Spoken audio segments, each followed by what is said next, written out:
Thank you for taking the time today to talk with TechRaptor. My name is Andrew Stretch, and I'm here today talking with Jerry Holkins slash Tycho slash Omin Dran of all of the companies, It's true. some real, some fake.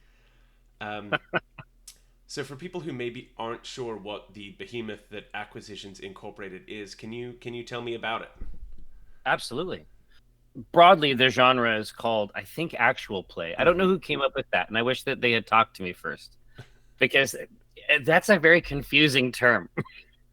Obviously, anybody who is playing is actually playing it. Like I don't 100% understand it. Obviously, and I extend this to anyone who's trying to coin a neologism.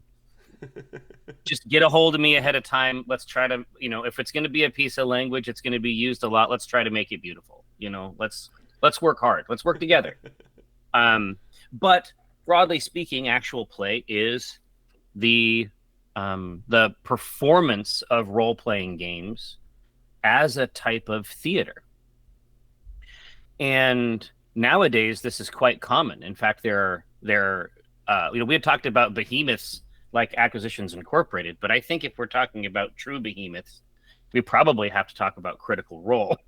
Yeah. Authentic behemoths. Happy to have gotten the ball rolling, but I mean that's about as big as a crossover, what I would have said kind of, dorky inside baseball project. Like they've got the Amazon show, and that's pretty, now they're publishing games and shit. Like that's pretty serious business. But long ago, no such thing existed. At least as far as I am aware. And I think, potentially because they might have been nervous about fourth edition Dungeons and Dragons, or perhaps it was just as part of a regular, promotional cycle. We were asked by Wizards of the Coast if we had any ideas about how to put this new version of Dungeons and Dragons just sort of on people's radar, and as sort of with a foot in between both of those worlds, like the digital world and the tabletop world. Um, it seemed like really clear to us. Like Mike's first idea was to do a podcast where we played D&D. Like the first thing he said was that, and then we just decided not to do any of the other ones. I think that we had a couple, but why? I mean, that's you just play D&D and that's the promotion. It seems crazy to think back on it, but people ended up liking it quite a lot, and that was 2008, so it was in a very different era of the internet where it wasn't always 100% clear. If you didn't have like the background stats and you weren't like looking at the server log or something, you might not 100% know with something like a podcast how many people have actually like enjoyed it, or if they liked it, or if it's something that they listen to again and again, or you know what I mean. Like you don't 100% know how they're engaging with it, especially since they're grabbing that file, now they're playing it locally. Yeah, You I don't have do a get that. sense of it. Now it's all about metrics, but it wasn't really about that. And so back in the day, it was very difficult to even figure out that people really enjoyed it. Like we went back and made more shows, and then eventually we tried to make it something that you could see at any PAX show. But when we did the very first live show out at East, I was worried that we had gotten a room that was too big for this dumb crap. Do you remember And how big that first room was? oh, absolutely. Oh, I can. I mean, I have for things with high emotional valence, I have absolute recall. And so I can see the room, I can see the quality of light in the room. Um, this was not a theater room in the classic sense. It was just like a convention room, Mm-hmm. right? So it was an 800 person room at max capacity. That was its max volume. But because it wasn't a theater, the only room that it had where you could like prepare or like be in some other place before you came out was literally like the maintenance hallway conduit, like Spartan. Like I can see just the rows of piped like cable Yeah. piping going around, and we're there, and I have like a gorget or something, and like a friend of mine's got like a cloak or some shit, and uh maintenance workers are walking by us like in the back. They don't 100% know why we're there, but we're also dressed like weirdos, so maybe they don't want to interact. And and so, like I said, it was difficult to find out online, and then every now and then you would, have an experience where you'd be like, "Oh, okay, I guess people are really engaged with that." And so I had looked out at an empty room, and then I had gone into this conduit to marinate for a while on my shame. And then when I came back in, the room was so full that people had to stand up. And so thank God, because I had been feeling pretty dumb. It's very, very, like, you feel bad. It's like there's a type of bad feeling that is only possible for a person who is dressed for the occasion. You know what I mean? Like, if you've actually like dressed and committed to a persona for an occasion, you're capable of enhanced levels of shame. It's like, being the one professionally showing up to a Halloween party. Exactly right. Or coming to a party that you were, given to understand was a costume party, Mm-hmm. but it's not. And you have a costume, and now you look like a psychopath. That's essentially it. Acquisitions Incorporated is like a MLM. It's like a fantasy MLM where we have, where we franchise our adventuring brand, but then also the main games are, regular D&D adventures, but the concept that they're set in is that there's this company that people can be part of.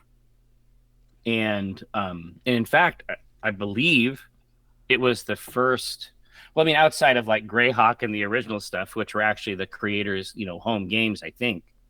It was a game outside of Wizards of the Coast that was actually canonized in an actual supplement.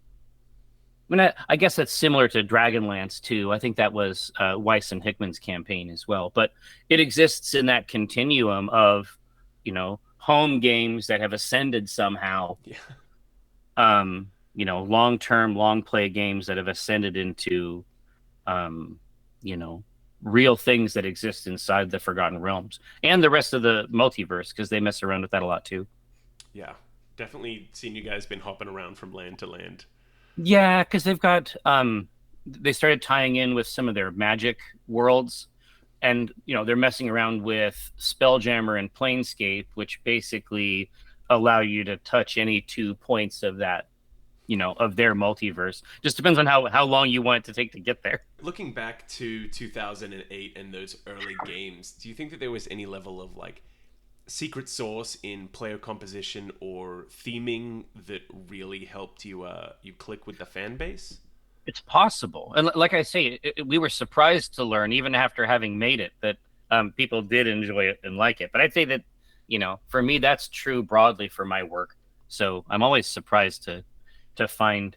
I guess, after 25 years, I should be less surprised, but I'm not. It's I think of this stuff as like intensely personal, intensely, bizarre, cloistered, inside baseball stuff between myself and my best friend. And so anytime somebody reacts positively to it, it's like, oh, okay, well, I appreciate that.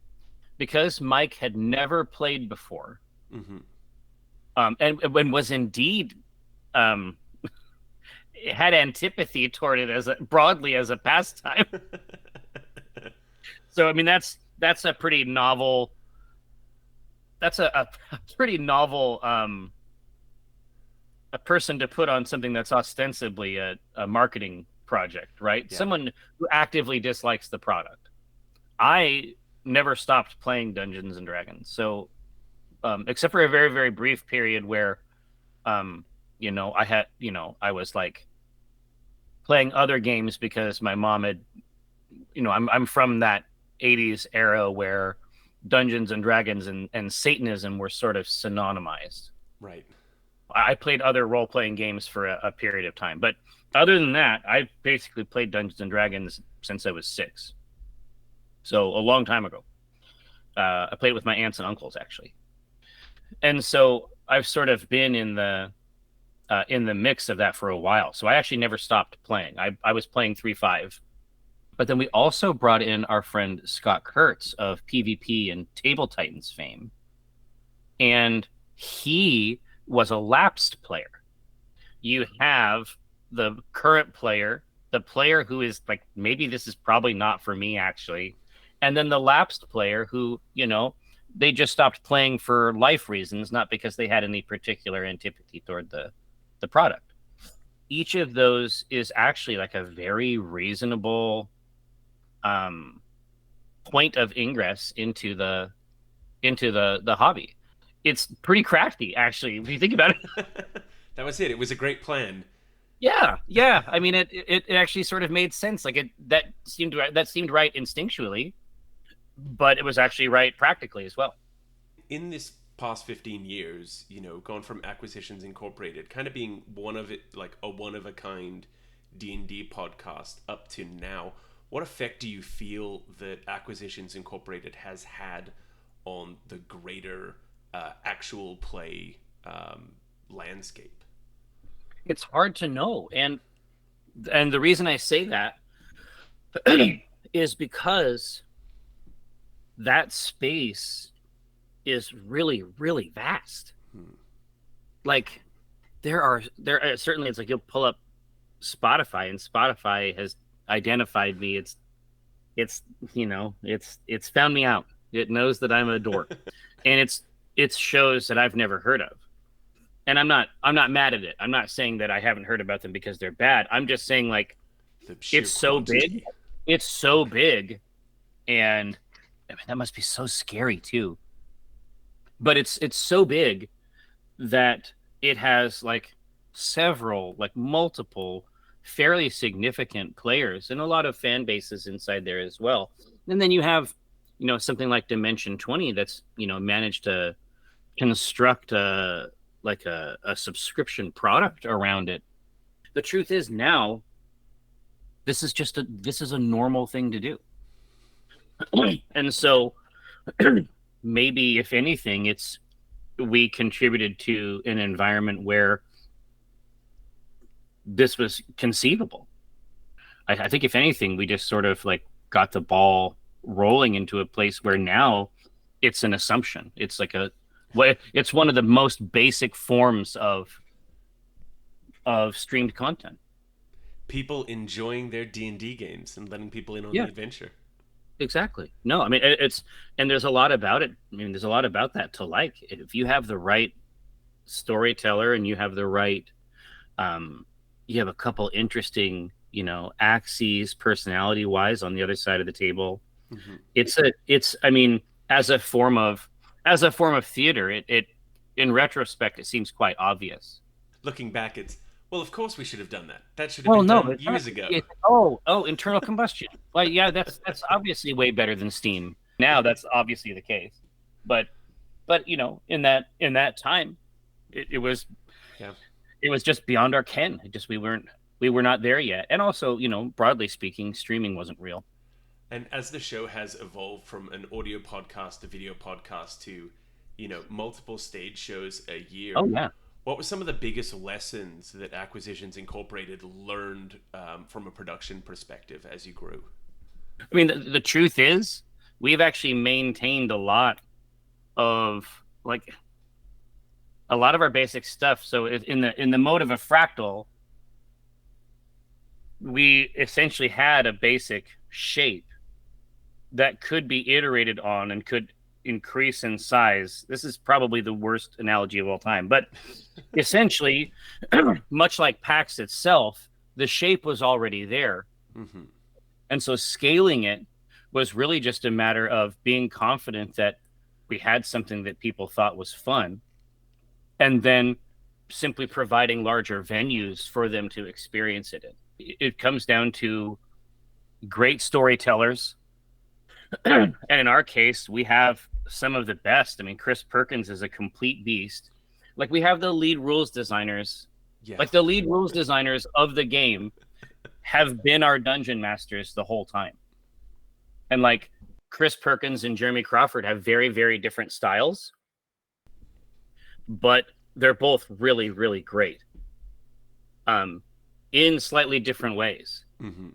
They're both, but the main thing is that they're both playful, and they both, they see themselves as sort of like shepherding and guiding the table. And then because Omen is sort of the straight man, I often have to push things along as well.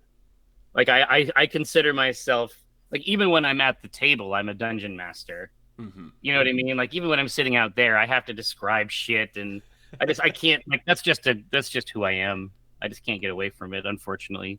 But the shape is to have a a down to clown skilled dungeon master behind the screen who really likes all of the participants. And then out at the table, you want to have a combination of personalities that, aren't that have a couple fractured connections. Like, something that's relatively common in Acquisitions Incorporated is, like, really significant differences of opinion between characters. And so there's tension out there in front as well. And like you said before, it's like each of these characters is like a way in.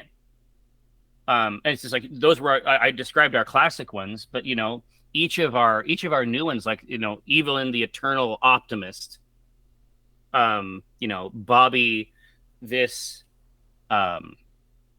essentially like orphaned barbarian character who just gets crazy and goes nuts, and then has like slowly built up this like trove of lore underneath the character. Um, we've been playing with Jasmine, that bronze girl, Hmm. um, and she is essentially like the inheritor of the company. She's Omen's daughter, and just when Omen is starting to feel like maybe he has lived his life incorrectly, she has learned all the skills to take everything that he has done and supersede it. Right when he's saying this is actually a bad way to live and be, she has taken what she thinks are sacred lessons from her father's operation of this company and made them into a personal ethos. And so, and then obviously, Jim, it's been a pleasure to have, my friend Mike Rahulik back at the table. And Jim is just piquant observations, occasionally erotic escapades. I mean, it's But not basically, D&D without well, occasional I erotic mean, there has to be escapades. some. Yeah. There has to be some escapades, but that's the basic idea, right? Is that, we have points of entry for lots of different people, personalities bouncing off of each other. Um, but it's like, my friend Chris has been doing the intros for, God, a decade at least. You know what I mean? Like, the basic structure is really the same things that make D&D great. Mhm. We just do it on a stage. For casual players or for aspiring actual play players out there, are there any tips that you have, being in a performative D&D space for so long, are there any tips that you would have for them to up their role play or the quality of story when approaching the table? Oh man, see, I think that stories are getting too good. I actually, my contention is exactly the opposite. I think that you have to be out there engaging with this stuff in your own way, with your own voice. My fear is actually that actual play and the rest of this stuff, my fear is that it's actually warping people's home games. Hmm. It might be producing things that make the lives of DMs at home fraught. You know what I mean? Because it's like, sometimes we have the ability to do these things like as our job, and receive occasionally direct compensation for work like that. If you're looking at these presentations, you're looking at, these increasingly sophisticated executions.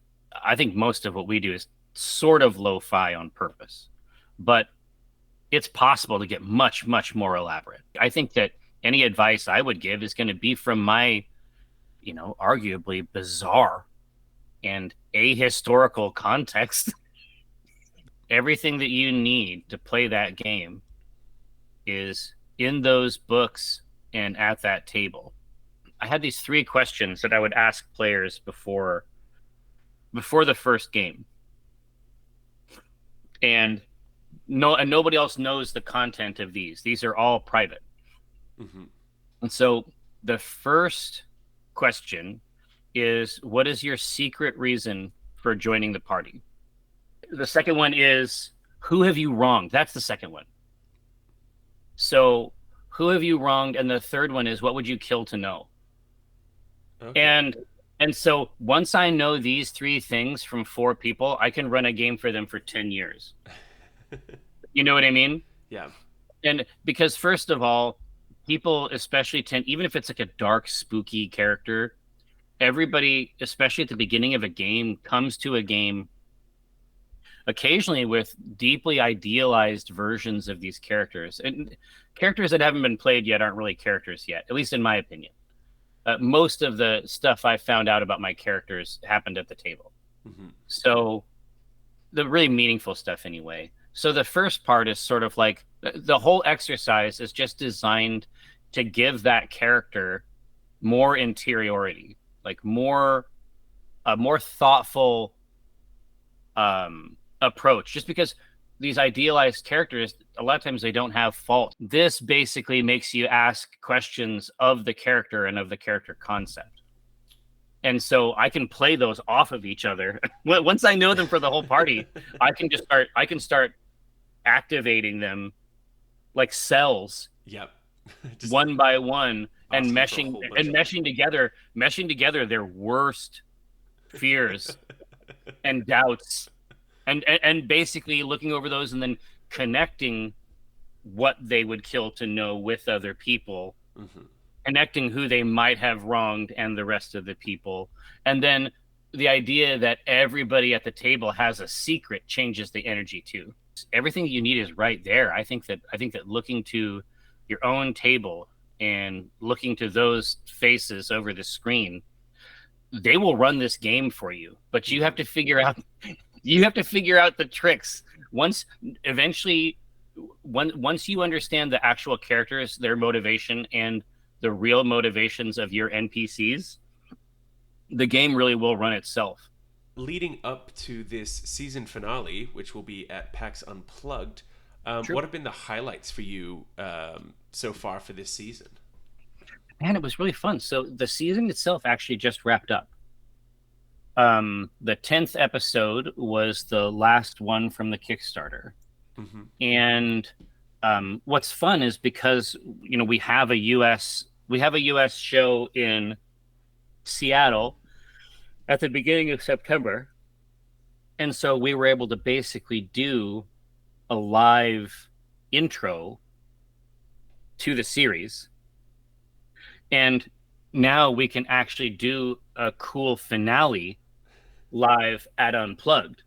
So in essence, even though it's a 10 episode series, it actually has live games at the beginning and end, which is a pretty powerful, that's a fun, powerful way to be able to tell that story. And it's just very, very crafty. Like, you basically get 2 bonus episodes out of it, but you also have live game intensity for the beginning and the end. Mm-hmm. I think you yourself had said that it feels like every single episode had been its own puzzle room of sorts.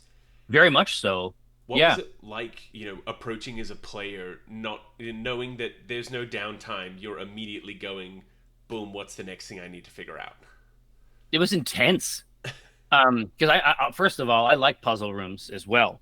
I mean, that's like or escape rooms, I guess. Mm-hmm. I really that's a prized genre for me, and so the D&D version of it is actually really fun. And then it had a chance for the dungeon masters to mess around with the energy of each of these, because each of the different rooms and domains are quite different.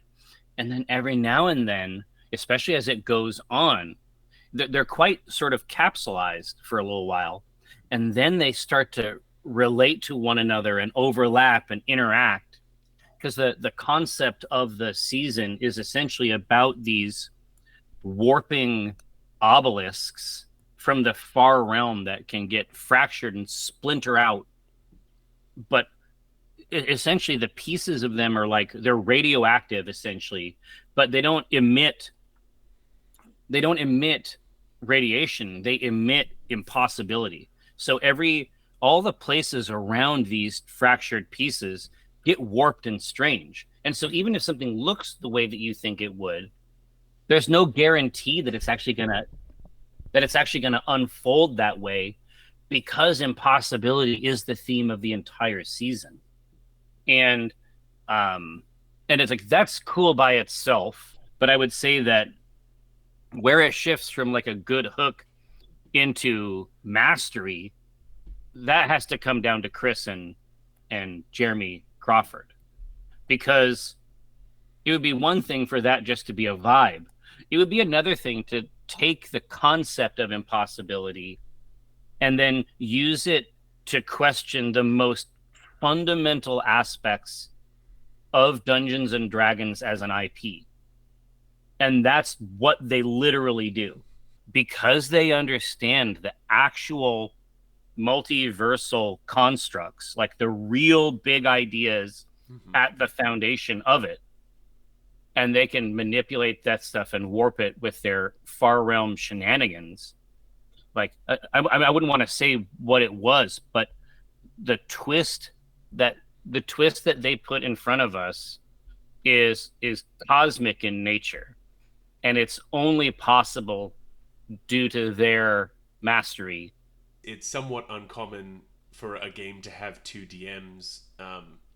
How different is the vibe when you're approaching the table, when you go in going, this is a Chris episode versus this is a Jeremy episode? They're very different. Chris basically chooses favorites, and they can do whatever they want and never fail, and it's always great times for them, right? Our friend Pat Rothfuss was in that vein, and I think Jasmine has inherited this, and I think a little bit of Bobby too. At one point, Bobby was able to use his boss, me, as a melee weapon. But of course, Jeremy was able to, he understood how to construct this using the existing rules, because he's a beast. First of all, I think them splitting it and doing it this way is actually a reference to Asmodeus. I think that's how committed these motherfuckers are to the bit. Because he's got two mouths in some variations. He's actually speaking with two mouths. And I had run a game with Chris Perkins a while ago, and maybe that brought the model up. Maybe that's where the model came from, of splitting it like that, because he and I had done one called Waffles Inc. a long time ago. That was really, really fun. And in fact, at one game, we actually ran the game together, both behind the screen, as a reference to Asmodeus there as well. Right. And so we would like finish each other's sentences and elaborate on each other's stuff. Like, it was spooky, I suspect, for players on purpose. I'm sorry, what was the question again? I was lost in reverie. Just how is the vibe different? When you the show vibe. up Oh, to, yeah. to So he Chris likes versus favorites. Jeremy. Chris loves favorites. That's like his main thing. And he also really likes to inflict emotional damage. That's a big part of his thing. Jeremy is sort of like down to... Jeremy is, I think, much... Jeremy is a different energy from Chris, in that Chris is like... He'll just fuck you. Like... Chris will definitely, like I say, like, he likes to inflict like real damage on real people, not the players or the characters, like the human beings. And that is something that J. Craw doesn't do as well, but J. Craw definitely likes to get inside. He definitely likes to get inside, like what his passion is, like, for really is beautiful, elaborate descriptions of things. And so you feel the same scene, the same places would be very different in either of their hands. They're both adept at, obviously, at all the mechanical stuff. All that stuff is easy for them, tracking that stuff. And they write the story together, so they're on the same wavelength there. But when it comes to the actual game day at the table place, I definitely feel a lot more worried when Chris is there. For PAX Unplugged, is it a Chris game or a Jeremy game? I don't know. See, that's the thing. I don't actually ever know. I don't know who's doing what. I know that Chris did the intro. It could be that Chris did the live intro. It could be that J Craw is gonna bring it home. I suspect that might be it. Okay. It's gonna be a big table.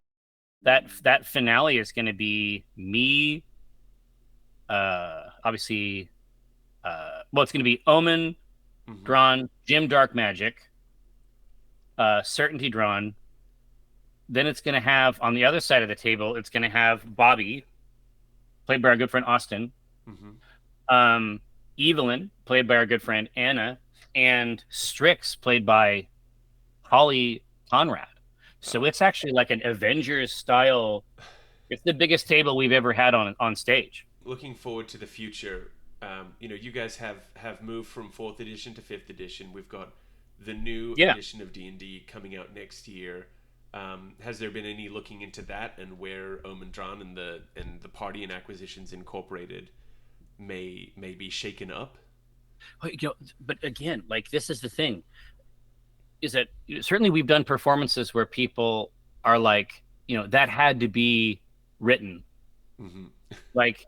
so because some of the things that can just occur organically at the table, they come together in these natural organic ways, but it seems like it couldn't possibly have happened that way.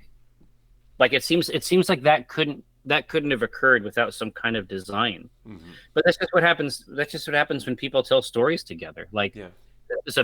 this is got to be one of the most fundamental human activities there is. We're quite good at it, and and just instinctively, we can braid some of these, character desires and performance, specific moments, like the things that can happen at a table are complete magic. Which is, like I say again, if you look back, oh wow, I guess playing D&D at a table in front of people makes sense. Yeah, but this is part of why is that you see these really incredible moments that just seem to come out of nowhere. And this is all to say that I never have any preview of anything that's going to happen at these games. No one at the table does. The only time where anything like that occurred, and this is just because Chris and Jeremy didn't want to take this from us. Hmm. There are scenes near the end of season two. Um, there are scenes near the end of season two where we can see like a different version of Omen and Jim. So one of the things that's happened, a part of the impossibility and how we got to this specific point, Hmm. because there's some time fuckery and a wish spell was involved. So watch out. But basically, wish spells work in really bizarre ways. It isn't like it took us back in time. It took us to another place where different versions of us are actually the primary characters. And so Omen is exactly the same, but everybody else is different in different ways. And so coming up with the relationship between this place's Omen and this place's Jim, they didn't want to take that from us. And so Mike and I came up with that like before we went and recorded it. Okay. And so, then all that gets revealed all that gets revealed like in the game. But that's like the only time I've had any preview, which is to say, 2024, honestly, like I would be waiting and watching on this finale at Unplugged, because if we get anywhere near if we get anywhere near some of the like cosmic level stuff that they are suggesting, 24 is going to have to be about that. Like if it actually ends up going through and we actually end up manifesting some of what's on the table, Hmm. it will necessarily have to be about what we've wrought. Um, I mean, they're just really, really big ideas. Again, like, I didn't come up with this idea. They came up with this idea. I'm not taking credit for it. Um, I'm giving credit to them for what is something that I think only they could do. Again, you have to know the model inside and out to break it in a way that feels true. You warp it and it feels appropriate. Like, yeah, that makes sense. And that's more or less what they did. Thank you so much for taking the time to chat with me. Looking forward to catching the finale at PAX Unplugged, and Take a look. looking forward to seeing what the hell is going to happen next for Acquisitions Inc.